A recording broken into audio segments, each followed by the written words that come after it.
السلام علیکم دوستو، کچھ دن پہلے میں نے ویڈیو ایک اپلوڈ کی تھی کہ جس میں جہاد کے متعلق غلط فہمیوں کا ازالہ کرنے کی میں نے کوشش کی ہے مختصراً طور پر. تو یہ اس ویڈیو کا پارٹ نمبر 2 ہے. تو آئیں اس ویڈیو کی جانب چلتے ہیں. تو سب سے پہلے میں بائبل میں سے مختصر طور پہ جنگوں کے بارے میں آپ کے ساتھ ذکر کروں گا کہ جو عیسائی کہتے ہیں نا کہ اسلام ہی دہشت گرد ہے، اسلام میں ہی جنگوں کا حکم ہے، ٹھیک ہے نا.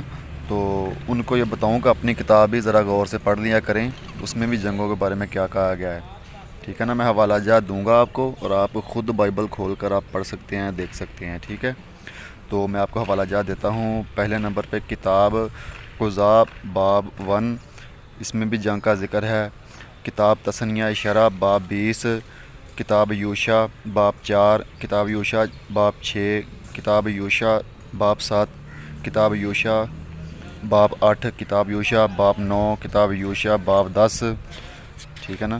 تو اس میں بھی جنگوں کے بارے میں کہا گیا ہے. کتاب یوشع باب 20، کتاب قضاء باب 4، کتاب قضاء باب 8، کتاب قضاء باب 12، کتاب قضاء باب 15، کتاب قضاء باب 10، کتاب قضاء باب 18، کتاب قضاء باب 20.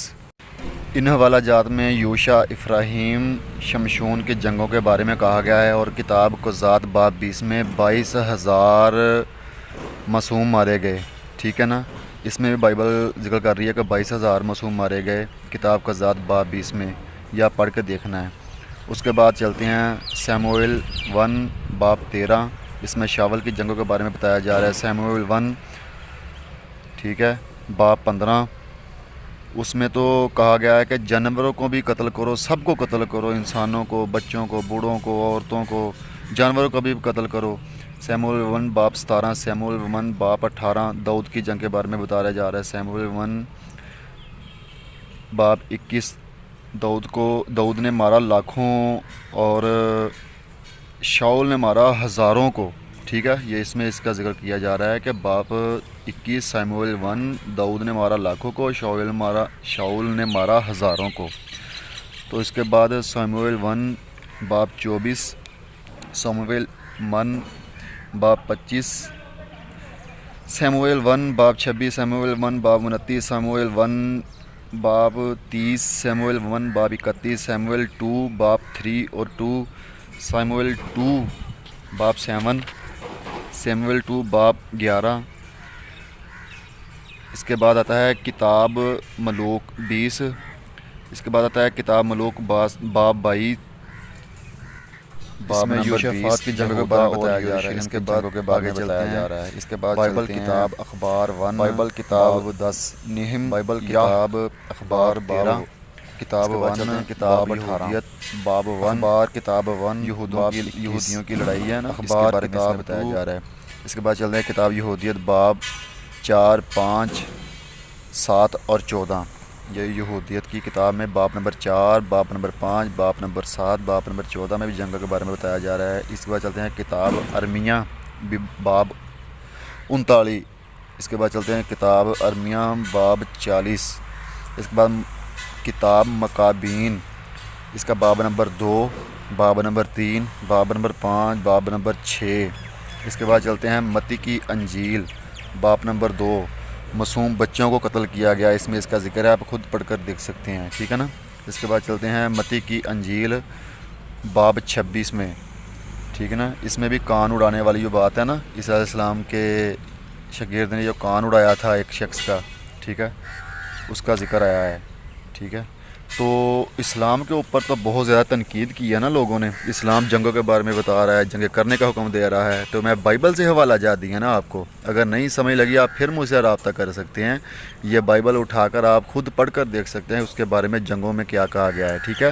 تو اس میں ڈیٹیل کے ساتھ بات تو نہیں کی، اس لیکن حوالہ جات آپ کو دیے ہیں تو آپ دیکھ سکتے ہیں. وہاں پہ اللہ تعالیٰ نے بھی فرمایا ہے کہ میں تمہارے ساتھ ہوں، ڈرو مت، جنگ لڑو، ٹھیک ہے نا. تو یہ انجیل میں، بائبل میں، تو رازور میں بھی اللہ پاک نے حکم دیا ہے جنگوں کا، اسلام میں بھی دیا ہے. اس میں کیا غلط ہے؟ کافروں مشرکوں کے ساتھ تو شروع سے جنگیں لڑی آ رہی ہیں، ٹھیک ہے نا. اب اس کے بعد ذکر کرتے ہیں کہ اسلام میں جنگوں کی وجہ، ٹھیک ہے نا، اسلام میں جنگوں کی وجہ۔ اس ویڈیو کا بھی 2 پارٹ ہو گیا نا، ایک میں نے آپ کو بتا دیا غیر مسلموں میں جنگوں کی وجہ، ٹھیک ہے نا، حوالہ جات دے دیا، آپ خود پڑھ کر دیکھ سکتے ہیں۔ اور اسلام میں جو غلط فہمیاں ہیں نا کہ یہ دہشت گرد ہے، میں اس کا ازالہ کرنے لگا ہوں، ٹھیک ہے۔ تو چلتے ہیں اس ویڈیو کی طرف۔ مسلمانوں نے جو جنگیں لڑیں وہ تو سب کو پتہ ہے، ٹھیک ہے نا۔ تو جو مسلمانوں پہ ظلم ہوئے اس چیز کا کسی کو کوئی علم نہیں ہے کہ مسلمانوں پہ کیا ظلم ہوئے ہیں، ٹھیک ہے۔ ہمارے پیارے نبی کریم صلی اللہ علیہ وآلہ وسلم پہ کوڑا پھینکا گیا، ٹھیک ہے، راستے میں کانٹے بچھائے گئے۔ ایک دفعہ آپ نماز پڑھ رہے تھے تو ایک شخص آیا، اس نے گلے میں چادر ڈال کر نبی کریم صلی اللہ علیہ وآلہ وسلم کو کھینچنا شروع کر دیا، ٹھیک ہے۔ نماز کے دوران ابو جہل ظالم نے نبی کریم صلی اللہ علیہ وآلہ وسلم کے اوپر اونٹ کی اوجری ڈال دی، ٹھیک ہے۔ تو طائف میں نبی کریم صلی اللہ علیہ وآلہ وسلم کو پتھر مارے گئے، اتنے پتھر مارے گئے، اتنا آپ کو شدید زخمی کیا گیا کہ آپ بے ہوش ہو گئے۔ تو آپ جب تھک کر گر جاتے تھے، زمین پہ بیٹھ جاتے تھے، ٹھیک ہے، تو وہ وہاں کے نوجوان جو تھے وہ آپ کو پھر اٹھاتے تھے، پھر چلاتے تھے، پھر پتھر مارتے تھے، ٹھیک ہے۔ نبی کریم صلی اللہ علیہ وسلم کو گالیاں دی گئی، نوجوان پیچھے لگے تھے پتھر مارنے کے لیے، ٹھیک ہے۔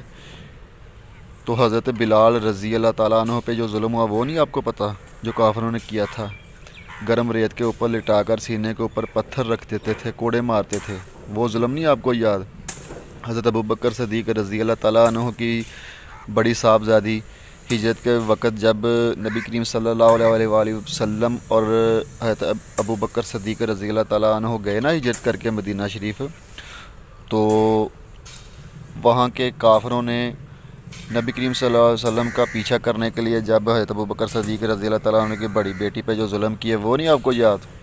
ٹھیک ہے، حضرت علی کرم اللہ وجہ الکریم کو قیدی بنایا گیا اسی بنا پر، تو وہ نہیں آپ کو یاد؟ ٹھیک ہے، کافر سر عام اعلانیہ نبی کریم صلی اللہ علیہ وسلم کو اور مسلمانوں کو نماز بھی نہیں پڑھنے دیتے تھے۔ تو جب حضرت عمر فاروق رضی اللہ تعالیٰ عنہ نے اسلام قبول چلے گیا، ٹھیک ہے، تو آپ نے فرمایا کہ پھر انہوں نے لوگوں کی امانتیں واپس کر کے اعلانیہ طور پر نماز پڑھنے کے لیے نبی کریم صلی اللہ علیہ وسلم سے درخواست کافر نبی کریم صلی اللہ علیہ وسلم میں دیکھتا ہوں کہ امانتیں رکھ کے جاتا ہے نماز پڑھنے کے لیے، عبادت کرنے کے لیے، اور ہم اعلانیہ عبادت کرتے ہیں۔ پھر اس کے بعد اعلانیہ عبادت شروع ہوئی، ٹھیک ہے۔ پھر جب آپ مدینہ شریف اتنے ظلم کیے لوگوں نے نبی کریم صلی اللہ علیہ وسلم بھی ان لوگوں نے نبی کریم صلی اللہ علیہ وسلم کو چین اور سکون کے ساتھ رہنے نہیں دیا۔ نبی کریم صلی اللہ علیہ وسلم کو پھر بھی شہید کرنے کی ناپاک سازش بھی کی گئی، ٹھیک ہے، بھیڑ بکریاں مویشی وغیرہ نبی کریم صلی اللہ علیہ وسلم کو حکم ہوا کہ آپ ہجرت کر کے مدینہ شریف چلے جائیں۔ یہ میں اس وقت کی بات کر رہا ہوں جب اس رات جب حکم ہوا کہ آپ ہجرت کر کے چلے جائیں، اس رات اسلام کافروں نے نبی کریم صلی اللہ علیہ وسلم کے گھر کو چاروں طرف سے صلی اللہ علیہ وسلم نے ایک ذرہ سازش کی کہ نبی کریم صلی اللہ علیہ وسلم جب بیدار جنگ کرنے کی نہ اجازت دی، نہ شہید کرنا ہے، ٹھیک ہے، نہ اپنی زیادتیوں کا بدلہ لیا۔ نبی کریم صلی اللہ علیہ وسلم والوں نے پتھر مارے گئے، ہجرتوں نے کہا کہ یا رسول اللہ میں اللہ کے حکم سے ان دونوں پہاڑوں کو آپس میں ملا دیتے ہیں تو یہ وہاں گھر کو ہو جائیں گے۔ تو نبی کریم صلی اللہ علیہ وآلہ وسلم نے فرمایا کہ نہیں، ان کو میرا پتہ نہیں ہے اور ان کی نسل میں سے ہو سکتا ہے کہ کوئی اللہ پر ایمان لے آئے، ٹھیک ہے نا۔ یہ میں نے اب بات کیا ہے جہاد فرض ہونے سے پہلے کی، ٹھیک ہے۔ تو اتنی ساری ایذاؤں کے بعد جہاد فرض ہوا ہے، ٹھیک ہے۔ اللہ پاک نے کہا کہ آپ اپنے حق کے لیے اپنی زیادتیوں کا یا بدلہ لینے کے لیے یا اپنی زیادتیوں کو روکنے کے لیے کہ لوگ اور زیادہ زیادتی نہ کریں، اسلام کو مسلمانوں کو نقصان نہ پہنچائے، تو آپ آواز اٹھا سکتے ہیں، تلوار اٹھا سکتے ہیں۔ تو اس کے بعد اللہ تعالیٰ نے جہاد کا حکم دیا۔ میں نے مسلمانوں پہ ظلموں کی ساری باتیں نہیں کی ابھی تک، ٹھیک ہے نا، میں نے مختصر طور پہ ویڈیو بنا رہا ہوں، پھر بھی یہ اس وقت 9 منٹ 10 منٹ کی ویڈیو بن چکی ہے، لیکن تھوڑی سی اور بھی باقی ہے۔ تو میری کوشش ہوگی کہ یہ جلد سے جلد تھوڑی سی ویڈیو میں تھوڑے سے وقت میں تمام باتیں بتائی جائیں، ٹھیک ہے نا۔ تو اس کے بعد ذکر کرتے ہیں جنگوں کا۔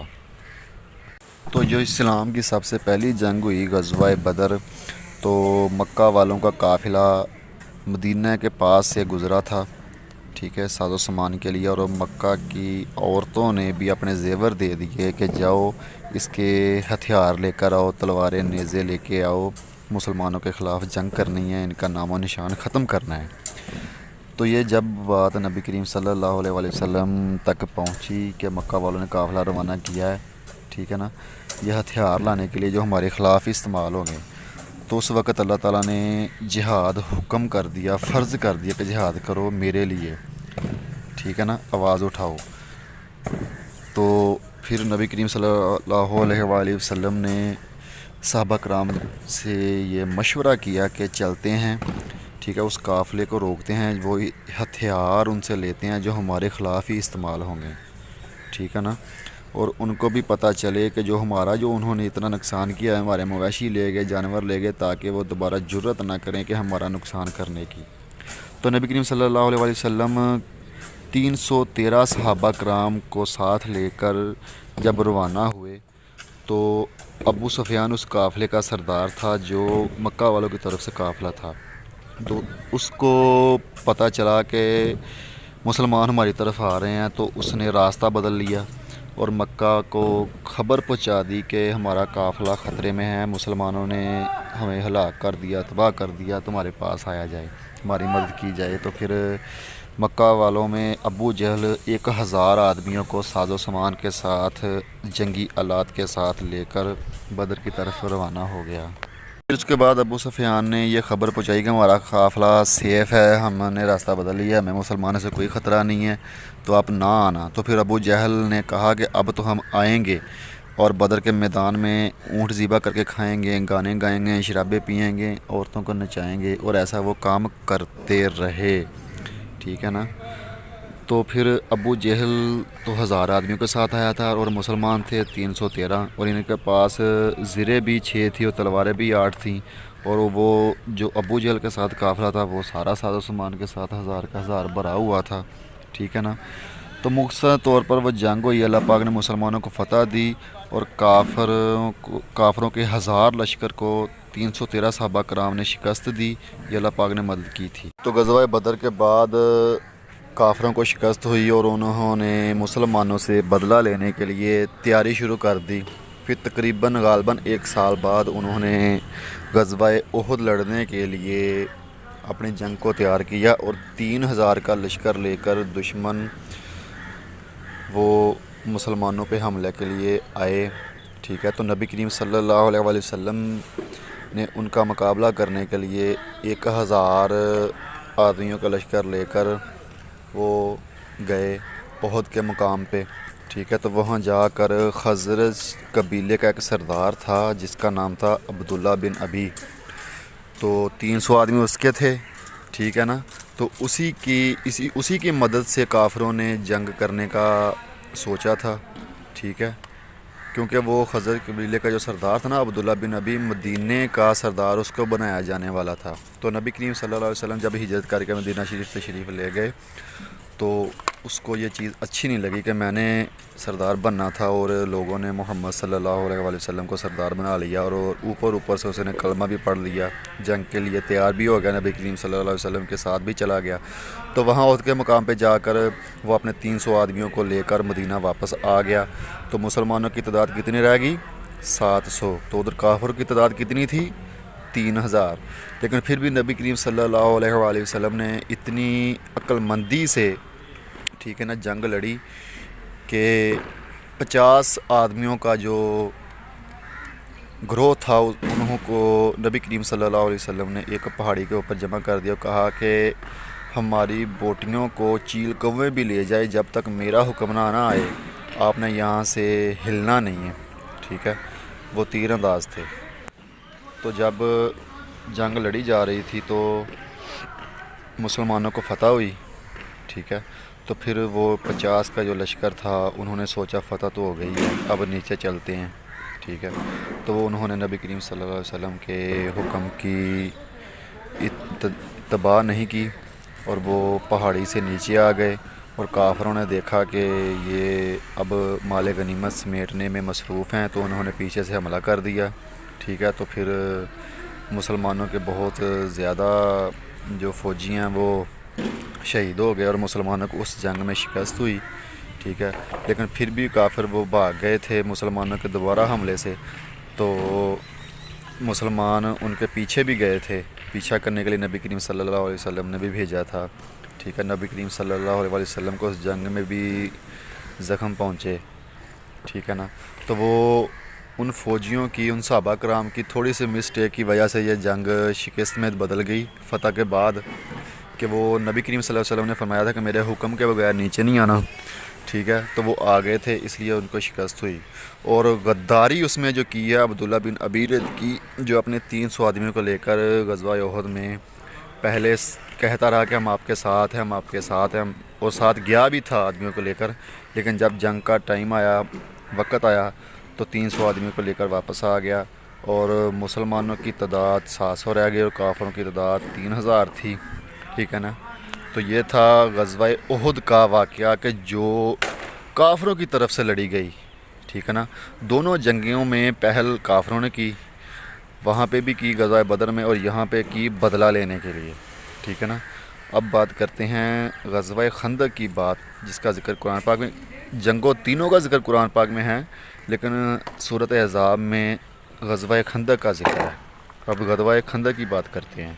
تو غزوہ خندق میں جب نبی کریم صلی اللہ علیہ وآلہ وسلم کو پتہ چلا کہ کافر مدینے پر حملہ کرنے والے ہیں، تو وہ کافروں نے، یہودیوں نے، وہ مل کر سبھی قبائل مل کر مدینہ پر حملہ کرنے کی سازشیں کرنے لگے۔ تو جب نبی کریم صلی اللہ علیہ وآلہ وسلم کو اس بات کا پتہ چلا، تو نبی کریم صلی اللہ علیہ وسلم نے صحابہ کرام سے مشورہ کیا، اور حضرت سلمان رضی اللہ تعالیٰ عنہ نے یہ مشورہ دیا کہ خندق کھود دیں مدینے کی طرف، ٹھیک ہے نا۔ تو مدینے کی جو راستہ تھا نا جانے والا، وہاں پہ خندق کھودی گئی، اتنی لمبی چوڑی وہ گہرائی میں خندق کھودی گئی کہ اس کو دشمن پار نہ کر سکے، ٹھیک ہے۔ اور دوسری طرف کچھ قبائل آباد تھے، جن میں ایک قبائل بنو قریظہ بھی تھا، ٹھیک ہے، تو ان کے ساتھ نبی کریم صلی اللہ علیہ وآلہ وسلم نے ایک وعدہ لیا تھا ان سے کہ ان کی طرف سے مسلمانوں کو کوئی نقصان نہیں پہنچے گا، اور مسلمان ان کو کوئی نقصان نہیں پہنچائے گے، اور وہ وعدہ لیا گیا تھا ان سے نا۔ تو جب دشمن آئے مدینہ کے راستے کی طرف، انہوں نے آ کر دیکھا کہ راستے میں تو خندق کھودی ہوئی ہے، راستہ ہی نہیں ہے آگے جانے کا، تو پھر وہ تقریباً 25 دن وہیں پہ رکے رہے، اور پھر وہ واپس چلے گئے۔ تو ان میں سے ایک کافر وہ خندق کو پھلانگ کر آگے آ گیا تھا، جس کا نام تھا عمر بن عبد وز، وہ خندق کو پھلانگ کر آگے آ گیا تھا، اور وہ بھی حضرت علی کرم اللہ وجہ الکریم کے ہاتھوں مدینہ میں آ کر قتل کیا گیا۔ تو پھر انہوں نے بنو قریظہ جو قبیلہ تھا، دوسرا راستہ مدینہ میں آنے کے لیے، جن سے نبی کریم صلی اللہ علیہ وسلم نے وعدہ لیا تھا، تو ان کے ساتھ وہ یہودی مل گئے، وہ کافر باقی جو تھے نا، وہ ان کے ساتھ مل گئے۔ انہوں نے کہا کہ ہمیں یہاں سے مدینہ جانے کی اجازت دی جائے، اور ہم نے جنگ جیت جانی ہے، اور آپ کو مدینے کے وہ کیا کہتے ہیں سردار بنا دیں گے۔ تو وہ ان کی باتوں میں آ گئے۔ تو پھر ایک شخص نعیم بن مسعود کی وجہ سے وہ جنگ رکی، جنہیں علم ہو چکا تھا کہ یہ بنو قریظہ ہے، اس نے غداری کیا، یہ یہودیوں کے ساتھ مل چکا ہے، تو انہوں نے آ کر نبی کریم صلی اللہ علیہ وآلہ وسلم کو بتایا کہ یا رسول اللہ یہ معاملہ چل رہا ہے ادھر۔ تو وہ بات لمبی ہو جائے گی کہ کس طرح انہوں نے وہ جنگ روکی گئی، ٹھیک ہے۔ جب دشمن نے بنو قریظہ سے وہ وعدہ لے لیا کہ آپ ہمارے ساتھ جنگ کریں گے، مدینہ پر حملہ کریں گے مل کر، تو وہ بنو قریظہ ان کے ساتھ مل گیا تھا، لیکن وہ بنو قریظہ مدینے میں نبی کریم صلی اللہ علیہ وآلہ وسلم سے کیا ہوا وعدہ وہ توڑنے کے لیے تیار ہو گئے، ٹھیک ہے۔ تو جب نبی کریم صلی اللہ علیہ وآلہ وسلم کو ان کے وعدہ خلافی بنو قریظہ کی خبر پہنچی، تو آپ صلی اللہ علیہ وسلم نے کچھ صحابہ کرام کو بنو قریظہ میں بھیجا، اور وہ وہاں گئے۔ انہوں نے جا کر کہا بنو قریظہ والوں نے کہ ہمیں محمد صلی اللہ علیہ وسلم کا فیصلہ قبول نہیں ہے، اور ان میں ایک صحابی تھے جن کا نام تھا سعد بن معاذ، ٹھیک ہے. وہ مسلمان ہونے سے پہلے اس قبیلے کے دوست سے، سرداروں کے دوست تھے. انہوں نے کہا کہ آپ فیصلہ کر دیں کہ ہم نے جو وعدہ خلافی کی ہے اس کی ہمیں کیا سزا ملنی چاہیے، کیا جرمانہ ملنا چاہیے. جو مدینہ والوں سے، محمد صلی اللہ علیہ وسلم سے جو وعدہ خلافی کی ہے نا ہم نے، ٹھیک ہے، تو اس کی کیا سزا ملنی چاہیے. آپ ہمارا فیصلہ کر دیں، ہمیں محمد صلی اللہ علیہ وسلم کا فیصلہ قبول نہیں ہے، ٹھیک ہے. تو حضرت سعد بن معاذ رضی اللہ تعالیٰ عنہ نے ان کا فیصلہ یہ کہ ہم تمہارے بچوں اور عورتوں کو چھوڑ دیں گے، تم ہم سب کو قتل کر دیں. تو اگر وہ نبی کریم صلی اللہ علیہ وسلم سے اگر فیصلہ کرواتے تو ان سب کو چھوڑ دیا جاتا، یا زیادہ سے زیادہ ان کو کیا کہتے ہیں اسے ملک بدر کر دیا جاتا یا وہاں سے نکال دیا جاتا. لیکن انہوں نے کہا کہ ہمیں محمد صلی اللہ علیہ وسلم کا فیصلہ قبول نہیں ہے، سعد بن معاذ آپ ہی فیصلہ کر دیں. انہوں نے ان کو دوست سمجھا، ٹھیک ہے. تو انہوں نے یہ فیصلہ کیا تھا کہ ہم تم سب کو قتل کر دیں گے، بچوں اور عورتوں کو چھوڑ کر، ٹھیک ہے. تو یہ بنو قریظہ کا جو یہ واقعہ ہے نا، یہ بھی زیب خان نے مجھے کمنٹ کیا تھا کہ 700 لوگوں کا سر قلم کیا نبی کریم صلی اللہ علیہ وسلم نے. تو آپ ہی بتاؤ کہ غداروں کی سزا کیا ہوتی ہے اس دور میں. اس دور سے پہلے جو بھی غداری کرتا تھا، وعدہ خلافی کرتا تھا، یا اس دور میں جو ملک کے ساتھ غداری کرے، ٹھیک ہے، تو اس کی سزا کیا ہے؟ اس کی سزا قتل ہی ہے نا، ٹھیک ہے. تو ان کو ساتھ یہی ہونا تھا نا، ان کی وعدہ خلافی کی سزا. تو ویڈیو کافی لمبی ہو چکی ہے. مجھے امید ہے کہ زیب خان کو اپنے سوال کا جواب مل گیا ہوگا، اور اگر کسی کو اور بھی حوالہ جات چاہیے یا اور بھی بات کرنی ہو تو وہ مجھ سے کر سکتا ہے، ٹھیک ہے. اور حضرت آدم علیہ السلام سے لے کر آج تک جتنے بھی انبیاء آئے تو وہ جنگوں کا حکم اللہ پاک نے دیا، جہاد کا حکم اللہ پاک نے دیا، ٹھیک ہے نا.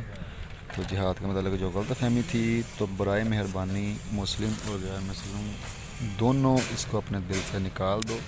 جہاد کا بالکل بھی غلط مطلب نہیں ہے، ٹھیک ہے. تو اپنے حق میں اٹھنا، آواز اٹھانا، یہ بالکل ٹھیک ہے.